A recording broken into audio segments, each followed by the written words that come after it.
If you don't take your car or your motorbike out of the garage occasionally, then the battery goes flat, doesn't it? It's like that in our lives.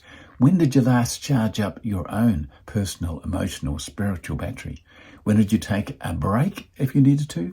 Or when did you go for a run if that's what you needed to do? When did you go and seek some spiritual guidance and sit down and meditate and pray and recharge your spiritual battery?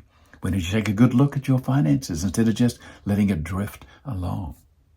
Recharge your battery. Read some fantastic books and recharge your mind. Watch some fantastic uplifting movies and recharge the battery that makes you go forward, gives you the energy to change this world. It just takes one person to change the world. Why not you? You can do it. This is Speed, short powerful episodes of enthusiasm.